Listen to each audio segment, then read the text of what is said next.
This video is on habits. So there's actually two parts to the habits section in this course. So this part is on how to build good habits, and the next video will be on how to break bad habits. So how do we create good habits? I want to share with you some really helpful information from some of the books I read and some of the evidence base around how to make sustainable change in our life.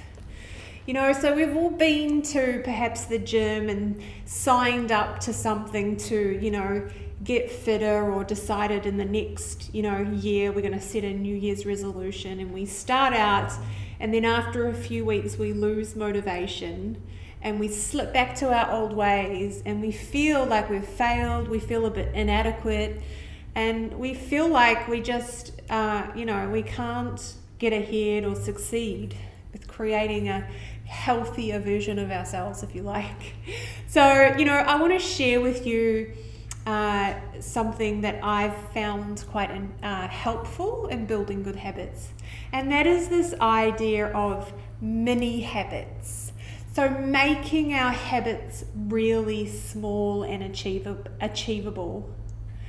Because when we have a big goal and we go out to achieve this big goal, sometimes it makes us feel inadequate when we don't achieve our goal. So goal failure leads to feelings of inadequacy.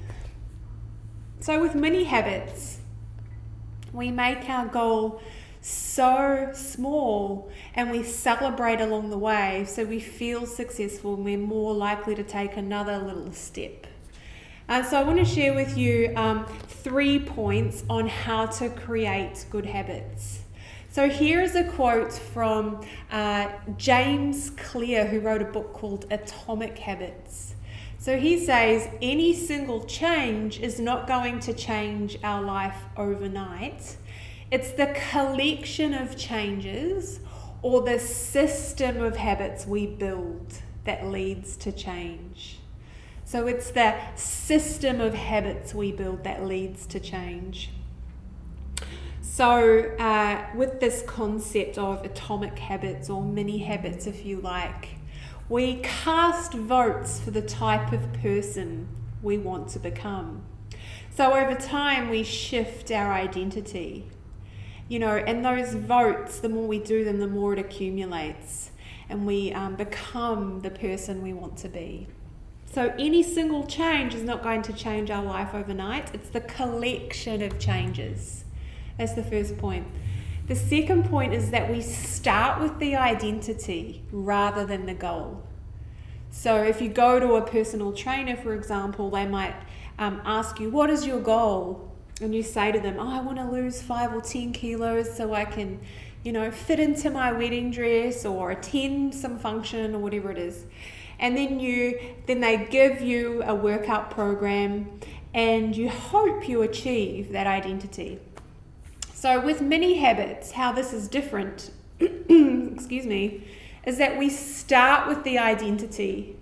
So rather than saying to ourselves, I hope to become, I hope to lose 5 kilos and I hope to look a certain way, we start with that. So we say, I am the type of person who turns up to the gym. I am a really healthy and fit person.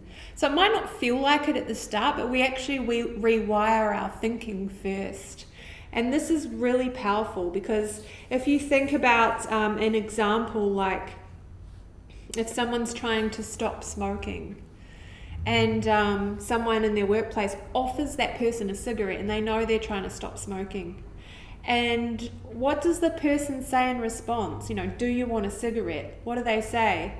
Do they say, I am trying to stop smoking? Or perhaps a better response, if we're to take on this approach of, I'm already that person, I'm already a non-smoker, we would say, no thank you, I'm not a smoker. So we start to become the person that we wish to be by using the narrative. To give you another example, I have been trying to start running a little bit more, And what I know is that, like, I've had a narrative for a long time, like, I'm not a runner. So now when I go running, I imagine, even just for 400 or 500 meters, I am a great runner. This feels great. I feel healthy. I'm a great runner, and I lift my legs. And even if you have to pretend at the start, keep telling yourself.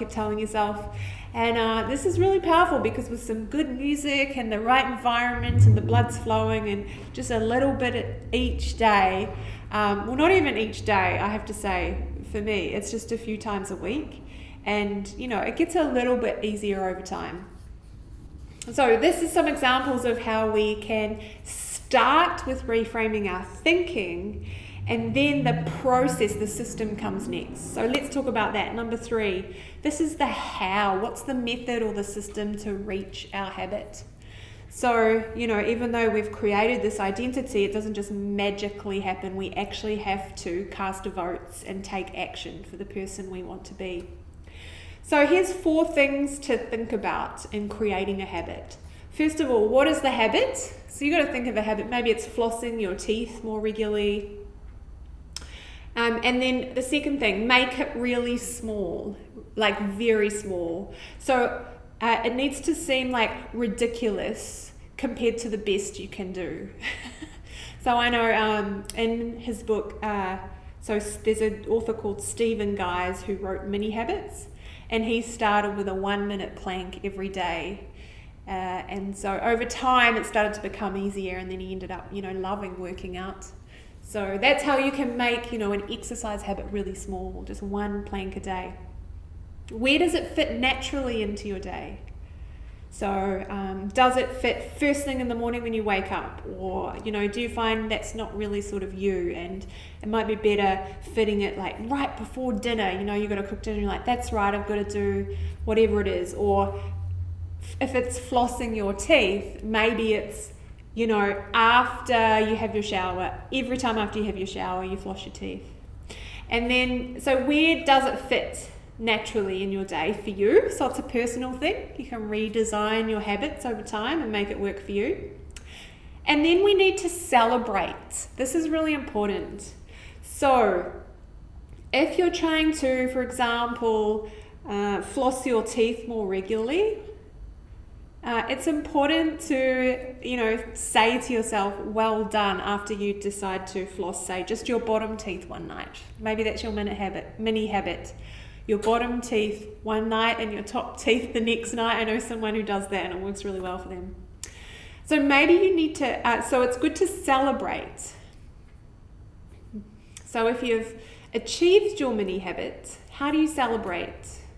So you say to yourself words that make you feel like you've achieved it. So well done, you know, this is really caring for yourself, well done.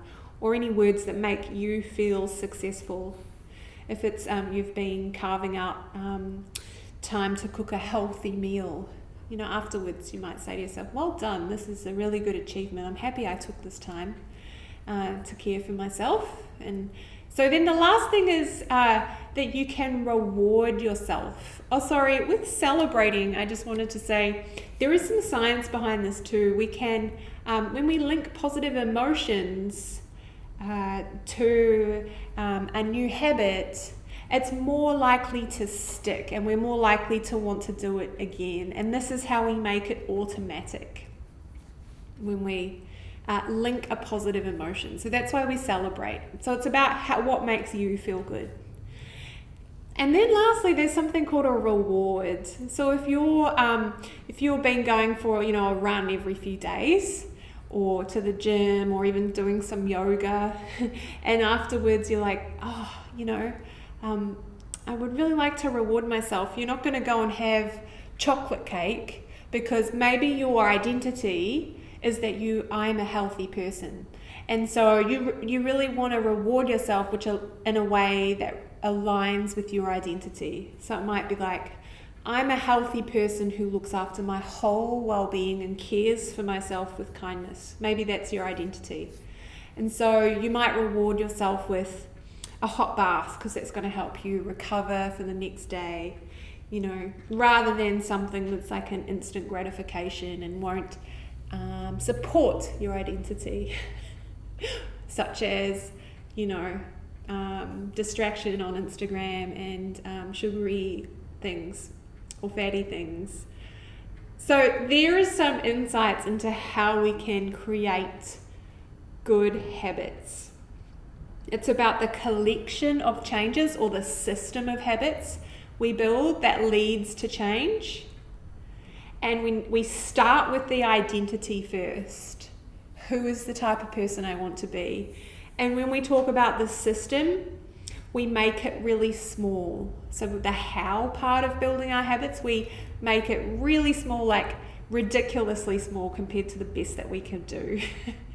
We find, where does it fit naturally into my day? I know someone who worked on their squat mobility after they went to the toilet each time. And then lastly, celebrate. It's good to celebrate and make yourself feel successful with a narrative. Not lastly, there's one more point, rewarding yourself. So it sounds similar to celebrate, but rewarding yourself is actually doing another action to reward yourself. And so maybe you tell your friends about your good habit. That's a beautiful way to share in the nice experience of your new habit. So they can feel hard at the start when we make these changes, and then the more we implement them in this way, just a little bit at a time, and we accumulate, making this effort each time, then it becomes more natural, more automatic. I hope you've enjoyed this video on creating good habits. Namaste.